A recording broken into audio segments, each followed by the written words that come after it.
Aujourd'hui, dans le cadre de, notre mission de valorisation et de promotion de notre culture, nous avons un entretien avec un monsieur extraordinaire, oui, je le trouve extraordinaire, qui va nous expliquer un peu son parcours. Okemba Mutsango. Okemba Mutsango va se présenter. On va se tutoyer durant ce petit entretien qu'il nous accorde, parce qu'on se connaît depuis une vingtaine d'années. Alors, donc, Herman Okemba Mutsango, peux-tu te présenter à nos...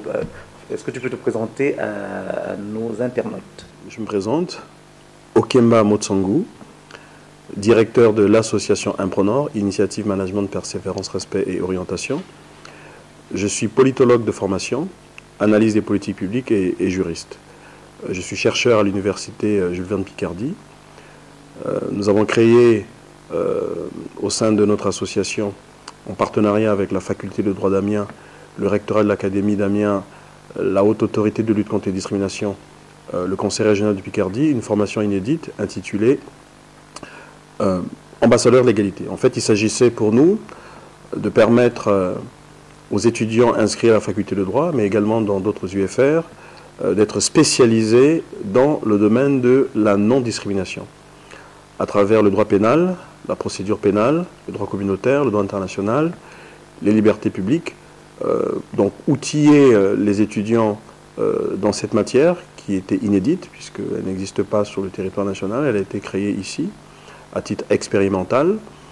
Au cours de cette formation, nous sommes amenés à étudier donc l'histoire de France dans ses rapports avec l'Afrique, notamment, les territoires qu'elle a colonisés, et comment le principe d'égalité va émerger, notamment à partir de la Révolution française, la Déclaration des droits de l'homme et du citoyen. Donc nous étudions donc, cette thématique sous l'angle à la fois de l'histoire des idées, du droit et de la science politique. Cette formation n'a pas été créée ici par hasard, puisque l'association dont je suis le directeur a pour objet la lutte contre les discriminations, le partage du savoir et le dialogue interculturel. En dehors de ces activités, je suis également depuis quelques années, 2008 pour être plus précis, donc ministre de Dieu, puisque je suis enseignant théologique, donc biblique, au sein du ministère Pain de Vie, qui appartient à la fédération Kingsway. Après cette brève présentation de M. Okemba, je dirais que, bon, pour récapituler, tu as fait des études de droit et de sciences politiques, notamment à l'université d'Amiens, et le mouvement associatif luttant contre les discriminations et pour l'égalité des chances. Qu'est-ce qui t'a amené justement à te tourner vers ce secteur, vers ce domaine? Qu'est-ce qui explique qu'on passe du droit, de la science politique, au mouvement associatif pour la cause, pour la défense justement de l'égalité des chances? Alors ce qui m'a amené vers le mouvement associatif, vers le champ associatif, c'est d'abord les fonctions que j'ai eu à exercer au sein de la mairie d'Abbeville, lorsque j'avais été chargé d'effectuer l'évaluation des politiques publiques à travers le contrat de ville, donc la politique de la ville, qui reprend des champs transversaux, donc la culture, le sport, la santé, l'éducation, le logement. Et au cours de cette mission, nous avions un comité de pilotage réunissant donc des responsables du Conseil général de l'État et la chef de la politique de la ville au niveau de la mairie d'Abbeville, qui m'ont amené à côtoyer le milieu associatif, puisque les associations font partie des acteurs importants de la politique de la ville. Et suite à la fin de ma mission, j'ai souhaité poursuivre le travail qui était effectué sur le terrain. Et nous avions donc créé une association qui avait pour objet de permettre aux jeunes et aux moins jeunes d'être outillés pour créer leur activité, que ce soit dans le domaine de l'entreprise ou associatif. En fait, susciter des initiatives auprès des publics que nous avions souhaité cibler, puisque l'expérience que nous avions eue à Abbeville nous a amené à réaliser que le chômage qui est très prégnant dans notre région, malheureusement, avait du mal à être jugulé lorsque vous aviez une population qui n'était pas outillée pour faire des études ou pour avoir des ambitions personnelles en créant des activités. Et donc au cours de cette expérimentation, j'ai eu l'envie de poursuivre cette expérience à la fin de ma mission. Alors le champ de la lutte contre les discriminations, c'est une très très longue histoire, puisque, comme me le rappelait ma chère mère, j'avais complètement oublié cette histoire d'ailleurs, en cinquième, nous avions abordé un sujet avec un professeur, un enseignant, au lycée français de Moscou, où j'ai fait mes études, une question sur l'histoire, et notamment l'histoire de la musique. Et au cours des échanges que nous avons avec notre professeur, il y a des choses qui ont été dites sur l'Afrique qui m'avaient beaucoup heurté, parce qu'elles n'étaient pas vraies. Et il se trouvait que j'avais eu la chance d'avoir un livre sur l'histoire générale de l'Afrique qui avait été publié par l'UNESCO. Donc c'était le 4e tome, si je ne m'abuse. Et cet ouvrage m'avait permis de découvrir l'histoire de l'Afrique d'une manière extraordinaire, puisque dans mon cursus, je n'avais jamais été amené à connaître réellement l'histoire de l'Afrique.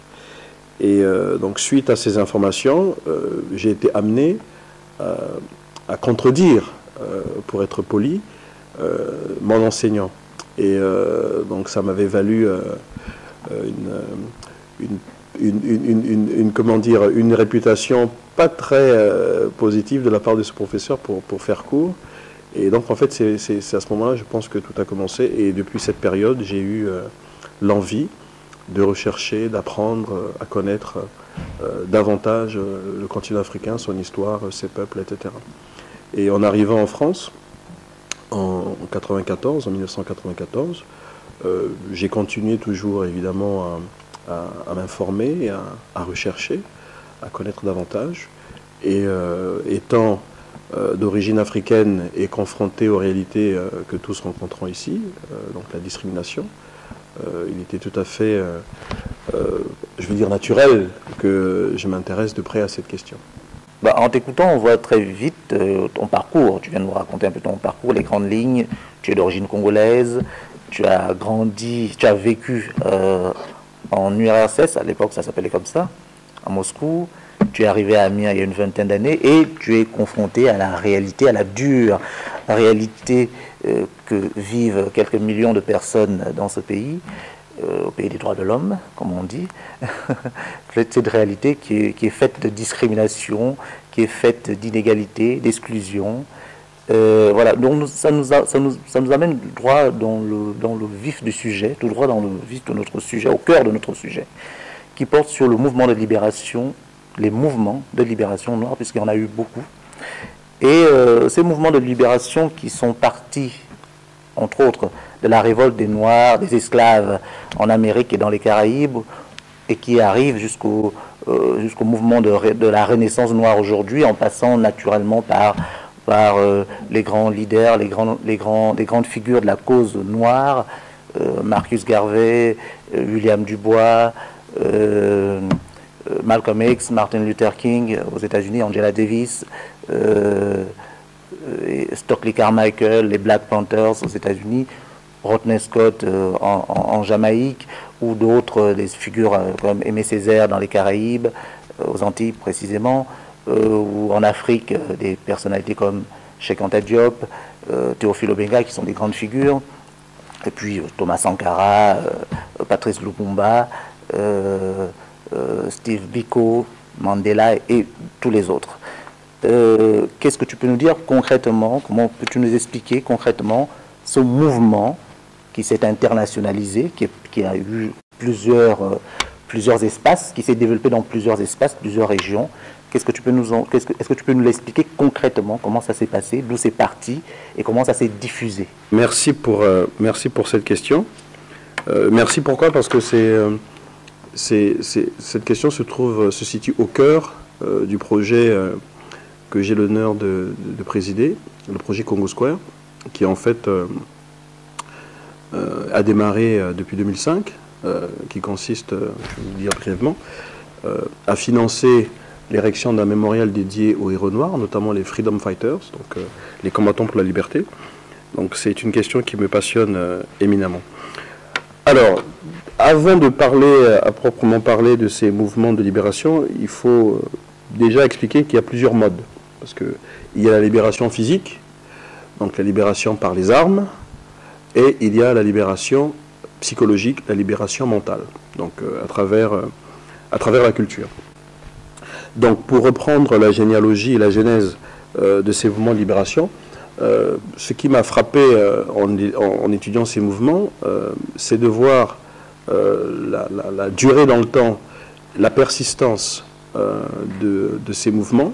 À chaque fois que les Africains ont été confrontés à l'oppression, et d'ailleurs ça remet complètement en cause les théories fallacieuses qui consistent à dire que les Africains étaient des êtres vivant dans des sociétés esclavagistes, donc l'esclavage était quelque chose de commun, était un habitus, on va dire, et donc il était tout à fait normal pour les Africains de subir l'esclavage sans rechigner et sans jamais se révolter, ce qui historiquement est complètement faux. Ces mouvements ont existé, parce que dans la culture africaine, il y a certaines valeurs, notamment celle de la liberté, qui sont très très prégnantes et qui, tout au long de son histoire, ont permis aux Africains de marquer, on va dire, leur attachement à ce qu'on appelle le Kimuntu en Afrique centrale. C'est un terme très très difficile à traduire, mais en fait, pour simplifier, c'est l'humanité, ce qui fait l'homme. Vous savez que depuis la haute Égypte, enfin l'histoire de l'Égypte des pharaons, certains principes très très forts, comme le principe de justice et de vérité, l'harmonie, ont toujours prévalu dans les cultures africaines. Et donc la liberté en est une. Ces mouvements ont existé de par l'agression dont l'Afrique a été victime, à travers ce que nous appelons la Maafa, donc le grand désastre, la grande tragédie qui a frappé le continent africain. Une aventure abjecte qui a consisté à réduire l'être humain à l'état d'animal, à l'état d'esclave. Et cette aventure coloniale a démarré lorsque l'Occident chrétien, catholique notamment, vers le début de la Renaissance, à la fin du XVe siècle, va venir à la conquête du continent africain. Et en étant amené à déporter les populations africaines dans le Nouveau Monde, les Caraïbes, l'Amérique du Nord, l'Amérique du Sud, l'Amérique centrale, les agents de cette entreprise vont être constamment confrontés donc aux velléités des Africains qui ne supportaient pas cette condition servile, que ce soit sur terre, sur mer et de l'autre côté de l'Atlantique. Sur les bateaux, par exemple, il faut savoir que chaque fois que les armateurs envoyaient un navire sur les côtes africaines pour faire des razzias et ramener de force les populations africaines dans les champs de coton, les champs de canne à sucre dans le Nouveau Monde, dans les mines, on ne parle pas souvent des mines, ils prenaient des polices d'assurance. Et d'ailleurs, l'industrie de l'assurance va se développer de manière considérable pendant la période de ce qu'on appelait la traite, qui en réalité n'est pas un commerce. Il n'y a pas une offre qui est proposée, on va dire, par les Africains aux Occidentaux pour venir prendre les Africains pour être des esclaves. On parle de razzia. Ensuite, évidemment, il y a des complices, il y a des collaborateurs, mais ça, c'est une autre histoire. Donc, ces polices d'assurance qui vont être prises par les armateurs indiquent le risque élevé qui était attaché à cette expédition, enfin à ces expéditions et à ce commerce, puisque les Africains ne le laissaient pas faire. Lorsqu'ils ne pouvaient pas s'arracher donc des bras des esclavagistes et négriers, ils se donnaient la mort. Donc dans les bateaux, ils se jetaient en mer. Et d'ailleurs, à ce propos, les observateurs de l'époque racontent que beaucoup de bateaux étaient suivis par des bandes requins qui avaient pris l'habitude de voir des corps se jeter donc de ces navires en mer. Et ils savaient que de manière régulière, ils allaient trouver à manger. Donc ça, c'était quelque chose de particulier, de significatif, qui montrait l'occurrence chez les Africains de cette volonté de se libérer et de ne jamais accepter la condition d'esclave. Malheureusement, ce n'était pas quelque chose qui était partagé par 100% des Africains, puisque ces hommes et ces femmes ont été brisés moralement, ont été brisés psychologiquement, ont été brisés physiquement par les mauvais traitements qu'ils ont subis. Et certains ont malheureusement, de par ces mauvais traitements, accepté comme une fatalité cet état servile. Néanmoins, du début de la traite jusqu'à la fin de son histoire, il y a toujours eu des mouvements de libération, toujours des mouvements de révolte. Et ce qui est particulier à ces mouvements de révolte, c'est, comme je le disais tantôt, leur durée dans le temps, leur persistance et leur ampleur. Leur ampleur, pourquoi? Parce que, et ça c'est important de le préciser, on a souvent eu l'habitude à compter donc sur le doigt de la main les révoltes. Hein, on parle souvent de la Stono révolte aux États-Unis, on parle de 2-3 révoltes au XIXe siècle, mais on oublie de préciser que pendant toute la période du XIXe siècle, c'est-à-dire le début des années 1820 jusqu'à la veille de la guerre civile américaine, la guerre entre le nord et le sud des États-Unis, il y a eu pas moins de 250 révoltes aux États-Unis, en Amérique du Nord, de la part des Africains vis-à-vis de leurs oppresseurs. Ces mouvements vont se matérialiser, on va dire, sur plusieurs espaces géographiques. Donc, dans les Caraïbes, il y a un mouvement très très célèbre qui historiquement est un événement, puisqu'il s'agit de la révolution haïtienne. C'est un mouvement qui a eu une ampleur importante au niveau historique, parce que ça va être la première révolte au monde à travers laquelle des personnes réduites en esclavage vont se libérer elles-mêmes. Hein, vous connaissez la célèbre révolte des esclaves de l'Empire romain avec Spartacus pendant la période de la République. Mouvement de révolte qui malheureusement va être écrasé par la puissance militaire romaine et n'a jamais permis à ces esclaves issus de l'Empire romain, donc Thrace et autres, de consolider leur acquis de manière permanente.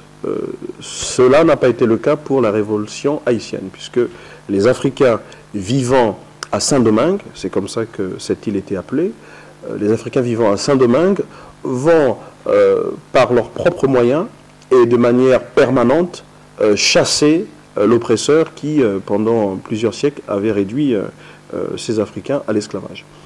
Il faudrait consacrer un chapitre entier à cette révolte, parce qu'elle est quand même importante, je le disais, par son ampleur et aussi par ses conséquences. Pour la première fois de l'histoire, des hommes vont ériger un principe cardinal, le principe de l'égalité. Puisque je vous rappelle que dans les années 90, puisque c'est à ce moment-là que, 1790, à ce moment-là que la révolution haïtienne se déclenche, vous aviez une révolution très célèbre, hein, la révolution française de 1789, qui, contrairement à celle d'Haïti, n'a pas promu le principe d'égalité de manière universelle, puisque le principe d'égalité promu par la Déclaration des droits de l'homme et du citoyen n'était pas inclusif.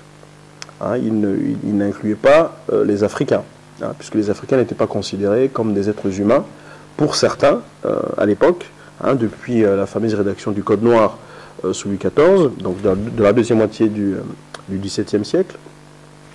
Les droits de l'homme, donc ça il faut bien le souligner, les droits de l'homme ne mettaient pas du tout l'Africain sur le même piédestal que l'Européen, puisque le Code noir précisait que l'Africain, enfin le nègre, est un bien meuble. Donc la conséquence, disais-je tout à l'heure, de la révolution haïtienne a été importante, puisque pour la première fois, ce principe va être appliqué totalement, puisque Haïti n'était pas seulement peuplé par des Africains, était également peuplé par des Européens, donc des Français, des Espagnols, des Anglais, enfin des personnes ayant des origines diverses et variées, des descendants aussi des Caraïbes, donc les Arawaks, enfin les Indiens.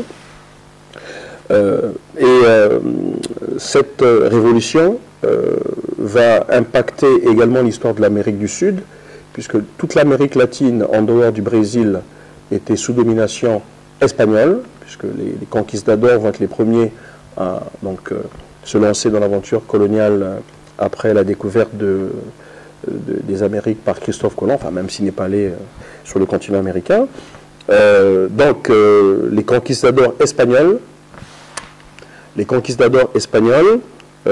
avaient complètement détruit les brillantes civilisations qui s'étaient érigées sur le continent américain, donc les Aztèques, les Mayas, les Incas.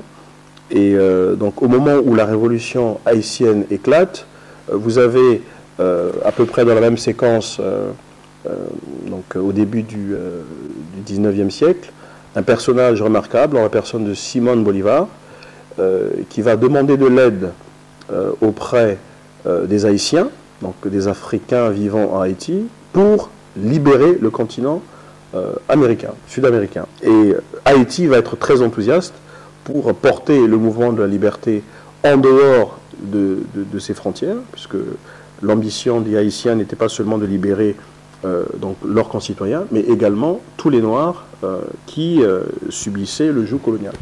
Et c'est la raison pour laquelle il va y avoir un traité signé à Amiens, ici, en 1802, entre l'Angleterre et la France, qui étaient des nations ennemies. L'Angleterre de Napoléon Bonaparte, la France, pardon, de Napoléon Bonaparte, va signer un traité de paix historique pour permettre justement de juguler ce grand mouvement qui démarrait à Haïti, à Saint-Domingue, puisque ce mouvement remettait totalement en cause l'hégémonie des puissances coloniales dans cette partie du monde. Donc il y avait l'hégémonie de l'Empire espagnol, l'hégémonie de l'Empire anglais et l'hégémonie de l'Empire français. Donc ça c'est pour grosso modo situer un peu le mouvement de libération haïtien, donc on pourrait y revenir si vous le voulez bien tout à l'heure.